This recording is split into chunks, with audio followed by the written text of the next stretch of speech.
à notre revue de presse, un moment privilégié pour explorer les événements marquants qui façonnent l'actualité de ce monde. Vous êtes sur CamNews 24 et Hit FM Radio émettant depuis Garoua. Et Ghislain Cougan va nous plonger dans les titres essentiels de l'actualité de ce jour.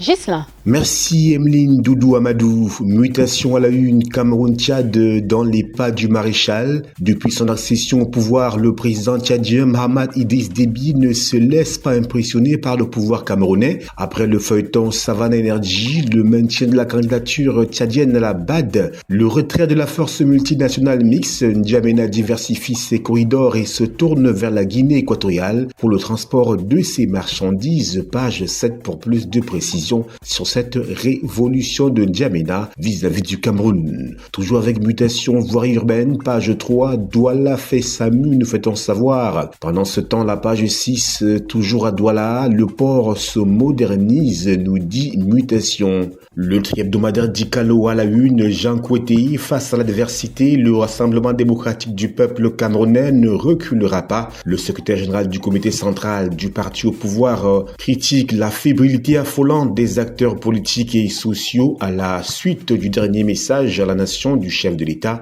Page 6 du tri-hebdomadaire Dikalo pour plus de précision. Toujours avec Dikalo, reconnaissance, le scientifique Eugène Sopgui, honoré à Yaoundé, page 5 pour s'en apercevoir. Énergie électrique, Albert Bida explique les vraies raisons des délestages à la page 5 également du tri-hebdomadaire Dikalo. Pendant ce temps, toujours avec Dikalo, direction Babadjou où le chèvre cadre les églises d'Herveille, page 2 pour plus de précisions sur cette initiative du chef du côté de Babadjou. Force de défense 2025 en toute sécurité, nous sommes avec Cameroun Tribune, avec les rendez-vous électoraux de cette année, notamment la présidentielle. La vigilance va rester de mise, protection des personnes et de leurs biens, amélioration des équipements et réalisation de diverses infrastructures sont quelques points relevés vendredi dernier par le ministre Joseph Betty Assomon lors de la présentation des vœux de nouvel an, page 2 du quotidien Cameroun Tribune. Le quotidien Le Jour, filière cacao et café, ce qui va changer. Le décret signé le 14 janvier 2025 par le président de la République vient réorganiser le fonds de développement des filières cacao-café, page 6 du journal Le Jour pour plus de précisions. Opinion, violation de l'article 80 du code électoral par l'ECAM, que la digue constitutionnelle cède encore sous le poids de la politique et ça en sera fini pour l'illusion de paix au Cameroun. François Nguélé, direction page 8 pour plus de détails. Toujours avec Le Jour, terminal à conteneurs du port de Douala, 70 milliards de francs CFA pour construire 250 mètres de quai, page 7 pour plus de détails. Le quotidien Le Messager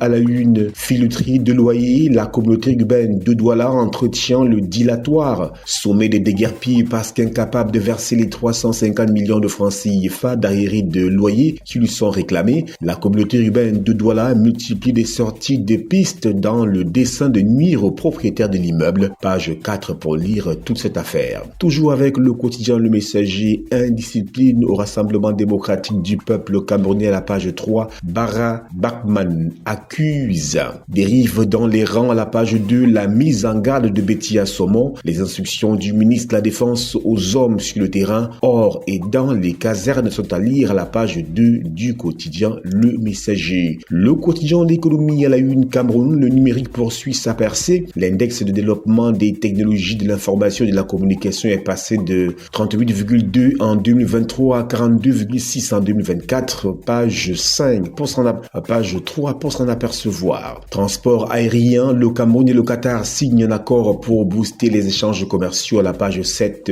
du quotidien L'économie. Pendant ce temps, 2010-2024, le nombre de contribuables professionnels passe de 25 000 à 400 000. Toujours la page 7 du quotidien L'économie. Développement du lac Tchad de 5 milliards de francs CFA disponibles pour 2025. Page 5 pour plus de détails. Quittons le quotidien L'économie pour défis actuels à la une, insécurité alimentaire. Près de 3 millions de personnes menacées de famine. Selon un document du ministère de l'Agriculture et du Développement rural, publié en décembre dernier, les perturbations climatiques et la hausse des prix des denrées alimentaires exacerbent exacerbe l'insécurité alimentaire dans le pays. Eh bien, page 3 pour plus de détails.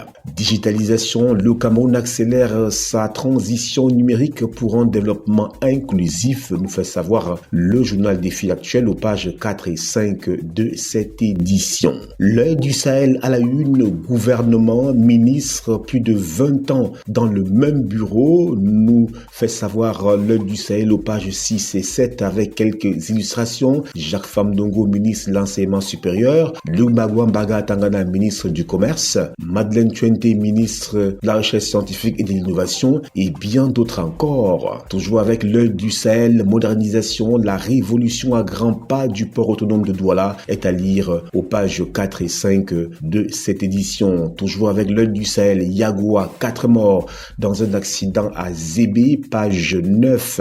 Gâteau national, les booms crient à l'injustice à la page 9 du journal de Guiba et Gaïtama. Nord, plus de 56 milliards de francs CFA de budget en 2025, page 3 du journal L'œil du Sahel. Le quotidien émergence, à la une, enlèvement, où se trouve Djoubaïrou, point d'interrogation.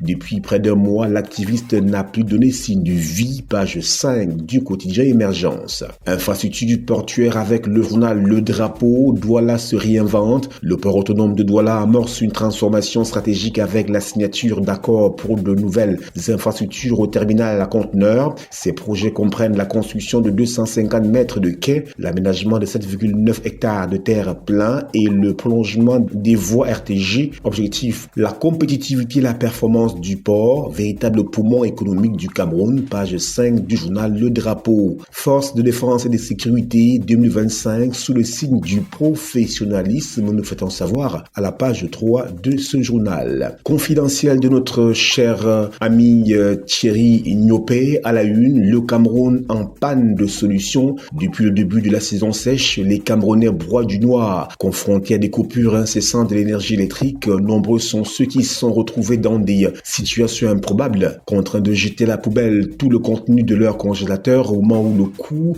de la vie prend de plus en plus du galon. Pendant ce temps, les entreprises en charge de la production, du transport et de la distribution de l'énergie électrique peinent à trouver des solutions efficaces pour faire face aux déficits causés par une longue saison d'étiage. Pourtant, des solutions alternatives existent et de nombreux pays les expérimentent pour le bonheur de leur population, nous dit le journal Confidentiel à la page 6 de cette édition. Toujours avec Confidentiel, les révolutions écologiques et économiques, une centrale de traitement des déchets à Konsamba 1er, c'est-à-dire à la page 5 du journal Confidentiel. Quittons Confidentiel avec ce budget, notamment les priorités du Cameroun pour l'année 2025 sont livrées dans les colonnes du journal Confidentiel de Thierry Niopé. L'info à chaud à la une, 17 janvier 2023, 17 janvier 2025.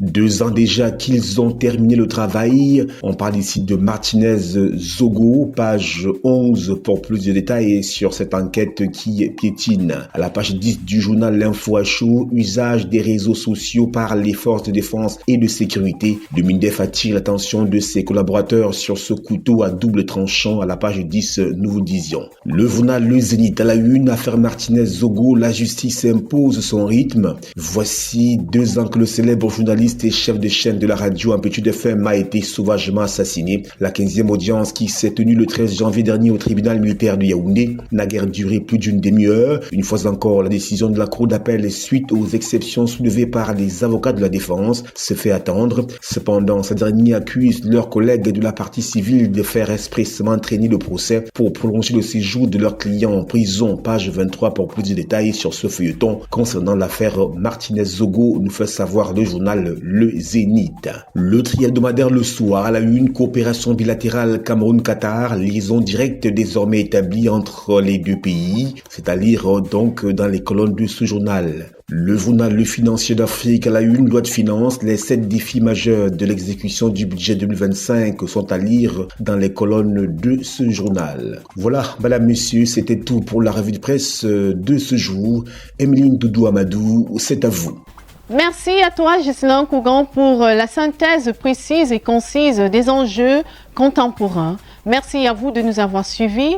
Merci également à toi Yves Tadioufo pour la réalisation et restez en compagnie de nos programmes. Au revoir.